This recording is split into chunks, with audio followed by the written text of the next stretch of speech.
So today I wanted to sit down and talk about being a first-time birth mom while also being a stepmom or having older kids or whatever the process is and how you got to this point. I want to share the positives at the end of the video or whatever, but I also wanted to talk about the fears I had because I feel like there are probably lots of women out there who are feeling those things, but it's very awkward to talk about with people.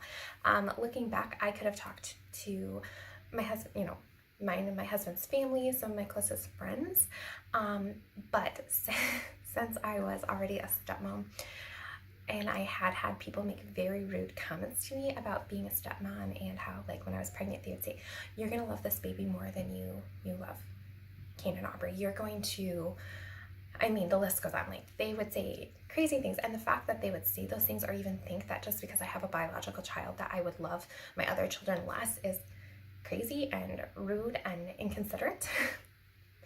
But looking back, because people did say those things, I didn't really talk to that many people besides my husband about my fears, because I felt like it would be taken wrong. Welcome to my channel, This Awkward Life. If you are looking for someone who has all the answers and their life put together, you have come to the wrong place. If you're looking for an awkward wife and homeschooling mom of 3, stick around.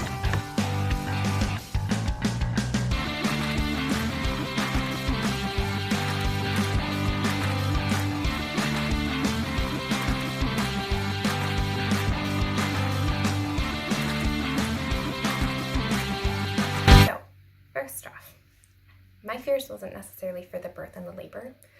It was for postpartum, because there are so many things postpartum you don't know.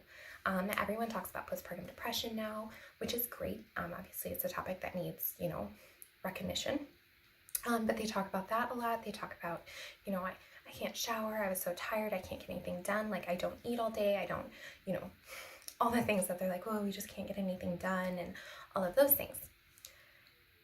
And so you have all this pressure for postpartum. Like, you don't know, are you going to be depressed? Are you, not going to be able to do these things? And I didn't have the, first time baby, we can just take the time and figure it out. I just have to keep one child alive. No, I was homeschooling both Kane and Aubrey. I was, responsible for feeding them, keeping them alive, all of those things that I had to do on top of it. And so it just made me very anxious, because I was like, what if I get depressed and I can't take care of them?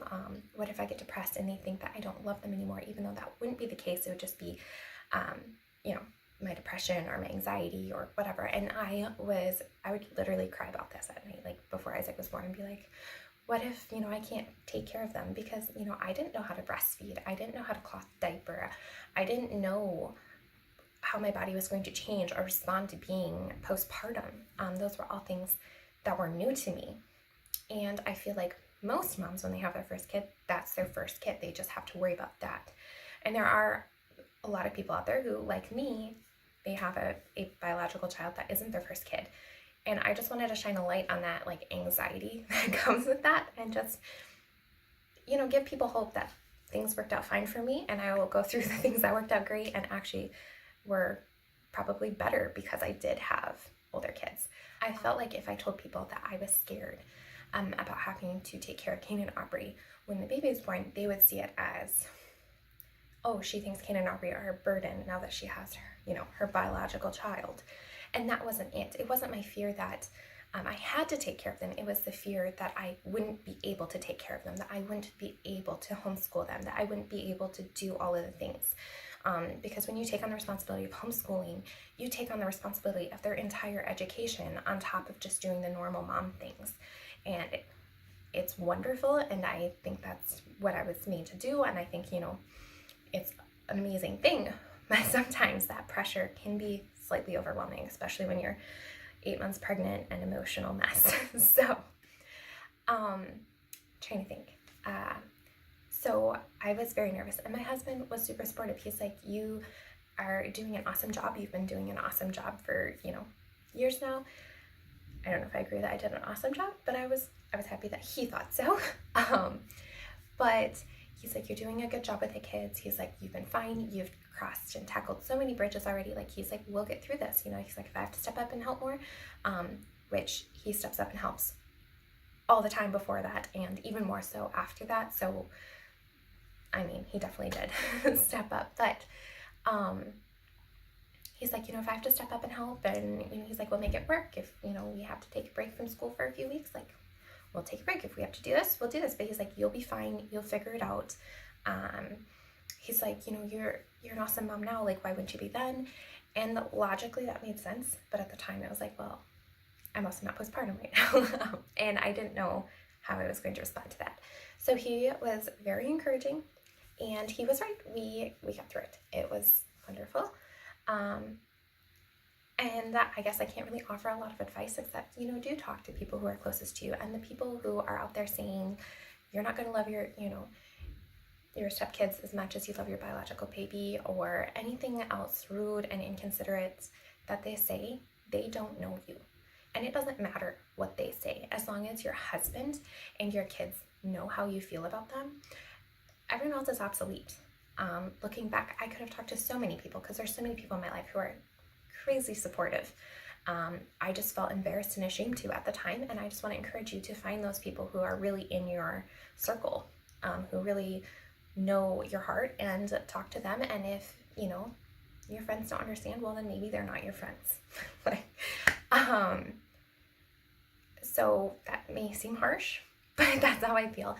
But I wanted to talk about some of the amazing things that comes from having your first biological baby with older kids. First off, that whole not showering thing? Well, when your baby's napping, you can go take a shower and know full and well that if the baby wakes up crying while you're in the shower, your stepkids are going to sit there and be playing with toys with them. They're going to be like cuddling them. Aubrey was old enough to hold him, so she would pick him up and hold him. And I knew that if he woke up while I was in the shower, that he would be taken care of, and I wouldn't have to sit there and listen to him scream while I finished my shower, or get out of the shower or shampoo my hair or anything like that, that he would be safe and protected. When you're breastfeeding, you're kind of like trapped where you are. So if you left your phone out of reach, or your water out of reach, or you want a snack, I mean, you're just kind of stuck there. With older kids, you can be like, hey, I forgot my water, and they will be like, okay, and they'll like jump up and go get it for you. So there are many benefits, and one of the most amazing things is watching them become older siblings and watch how they respond. They help you so much. And when you need to cook dinner and the baby's fussy, I mean, they can't always soothe him, but they're always willing to try and dote on them and play with them and distract them while you try and put the finishing touches on dinner before your husband gets home. Or, I mean, there are so many positive and helpful things that happen. I mean, first-time moms, if their baby's crying while they're making dinner, they're the only people there to entertain the baby or to try and calm them down. You have two helpers who are always there and always excited to be involved. And then also you have the excitement of when your baby does something for the first time. You have two other people who are just as excited as you. I mean, they're sitting there cheering along next to you when they start to crawl. They're excited to help them learn to walk. They're excited to wait until their dad gets home and run to the door, and they're like, Dad, guess what Isaac did today? And you have all of those things and experiences that you get to share with other people, instead of just being home alone and being excited when your baby starts to crawl, but you have no one to share that excitement with. You definitely get that. And also you have two, or in my case, I had two amazing humans who had taught me how to be a mom. I mean, obviously I fail in a lot of ways, and I am still learning and working towards it, but that experience, how could it be negative? I mean, they're amazing and wonderful. And again, just as long as your family knows how you feel and that you love them, even if you do get depressed and stuff, they're going to know that it's because you don't feel well from the baby, not because you don't love them anymore. As long as they convey your feelings now, before you were pregnant and before all that stuff, they're going to know that those feelings haven't changed. Kids aren't as, I guess, for lack of a better word, dumb as we think they are. Like, they know your heart, and they know your actions, and they know how you feel and respond to them on a daily basis, and they're going to understand that. I know this is kind of rambling, and it may not be in order or make a lot of sense in what I said, but I just want, if there's another mom out there who is about to become a birth mom for the first time, to just hang on to that, and it will be fine. I understand your your alarm or your worry or your stress, because I've been there, I've felt it, I've cried about it, all of the things. But I want you to know that there are other people out there who have felt those same things, and that it will be fine. It will work out in the end, and just kind of let go of those stresses and talk to your husband or talk to other people, or try and set up things in advance to help you, pre-made meals, anything that you can think of that will help you be more relaxed during your postpartum experience and just really enjoy your first days with your baby.